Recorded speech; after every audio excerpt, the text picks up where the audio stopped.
Ladies and gentlemen, welcome back to the analysis of YOLENO TV. I hope you well from wherever you're watching this channel. After so much back and forth regarding the appointment of the IEBC selection panel, there are a lot of interest in this exercise, but collegiality is the way forward for it. Is the way forward for any panel that wants to come out with a satisfactory result. After a lot of back and forth, finally, that move of officiating this selection panel has been done. Now, this was supervised by Chief Justice KOOME, who made a very bold statement advising the selection panel to make sure that they look at the political integrity. It's not just about filling positions. It is about securing the legitimacy of our elections. To make sure that whatever decision they make in picking the members, they should take into consideration that democracy must prevail. Now, this is a very bold statement coming from none other than Martha Koome, whom people are branded as one of the Chief Justices who sold Kenya. I mean, by selling Kenya, I don't mean Kenya was auctioned to some people out there, but the verdict that Martha Koome delivered in 2022 is why people are always not happy with Martha Koome. So I want to take you directly into a statement which Martha Koome issued, and this statement, ladies and gentlemen, seems to have been targeting this regime. Based on the statement, it's as if Martha Koome is saying, pick people who will not make a mistake, a similar mistake that was made in 2022. That is what I could make from that bold statement. So before you explore this statement from Martha Koome, ladies and gentlemen, kindly like this video. It is so important because when you like this video, that is the only way YouTube shares our content.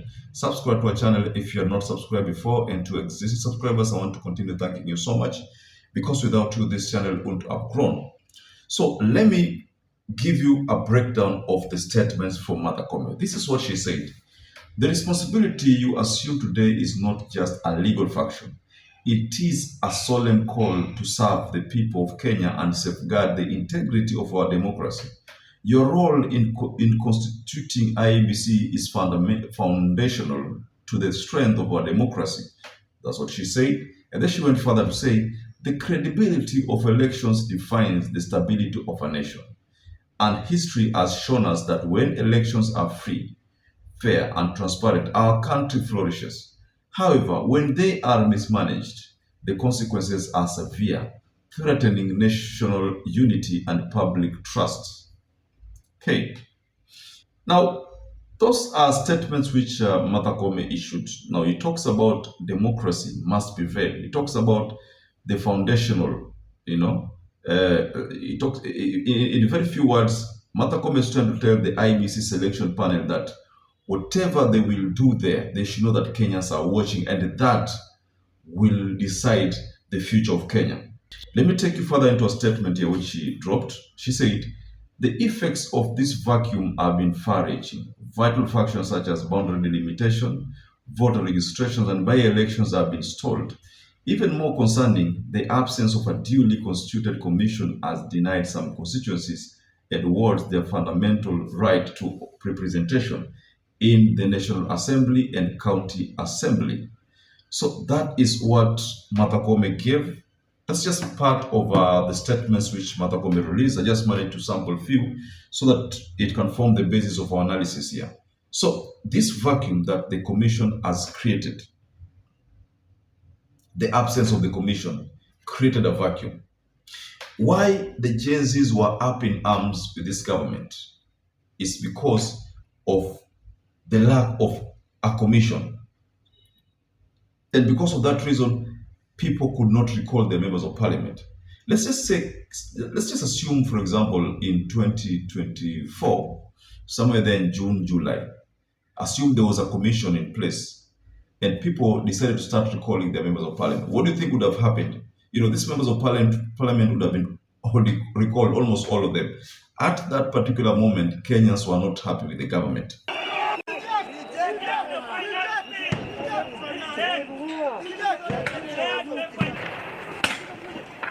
Saizi kidogo unaona kwamba kuna hii mambo ya ODM kwa Kenya Kwanza. Saizi kidogo tension ilishuka kidogo, lakini wakati ODM ilikuwa baada haijafanya ile move ya kutaka kuongea na rais, back then it was very very tense, and back then again it would have been very easy if at all IEBC commission was in place and Kenyans decided to recall their members of parliament. That move would have been successful. Saizi kidogo time imeenda until they formulate these people in this commission. Itachukua muda mwingi, maybe until end of this year.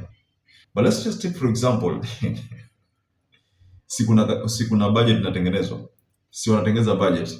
Let's say for example CS body decides to bring back some of those policies or clauses that were in the previous budget that was shot down. They bring it back, iwe vile vinye ilikuwa, and then Gen Z is again erupt, waseme haiwezekani, and then they start demonstrating, and the IEBC commissioners are in place. You see what is going to happen? What is going to happen is that members of parliament will be recalled this time round, but I know they are very cautious. They will not make a mistake similar to one they made last year that costed the country. They are not going to do that. I know there are some members of parliament who are going to play games, but it's not going to take them far, because what is going to happen is kwamba Kenyans will watch them and Kenyans will react, and the reaction will be severe, because just like Sir Isaac Newton said previously, that for every action there is always a reaction. So if they make a bold move or bringing back the clauses which were last year, and IEBC selection panel has already constituted another commission in place, there's a chair, then these massive recallings will take effect. So this move by Martha Koome to make a statement of that magnitude, the kama is trying to tell the people that tusifanye mistake kama hiyo ambayo tumefanya saizi, ambayo imefanya tukaweka serikali ambayo haimheshimu hata yeye. Unajua Martha Koome alipokonywa security. Yes, I don't know how many of you remember that story. Alipokonywa security. Na kule kupokonywa security, Martha Koome ilibidi ajitetee, ilibidi aongee sana. So that move did not, she was not happy about the move. And as a result, you realize that after so much struggle, people like Rigathi Gachagua defending Martha Koome, security was returned back, but Murkomen said if you're going to some kind of training, career training, kama hizo. So that could be the reason why the security was withdrawn from the Supreme Court's president. Ladies and gentlemen, what do you make by that statement from Martha Koome? Martha Koome ametuambia kitu pale, now ametuelezea about the vacuum, which you already know, but ametutajia kwamba the future of Kenya depends on this commission. So if they pick people like Chebukati ambao Wakenya sawa wamemchukia, if they pick people of that nature, then wanaambiwa kwamba watachoma nchi haitaenda vizuri. Committed to ensuring that our institutions serve the people, not personal interests. Let us not lose sight of the weight of this moment. The work you embark on today is not just about filling positions. It is about securing the legitimacy of our elections, the stability of our government, and the future of our democracy. Today you step into a role that carries immense national responsibility.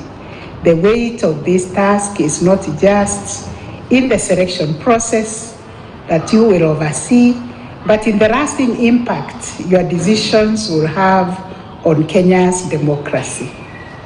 The integrity, independence, and credibility of IEBC start with you today.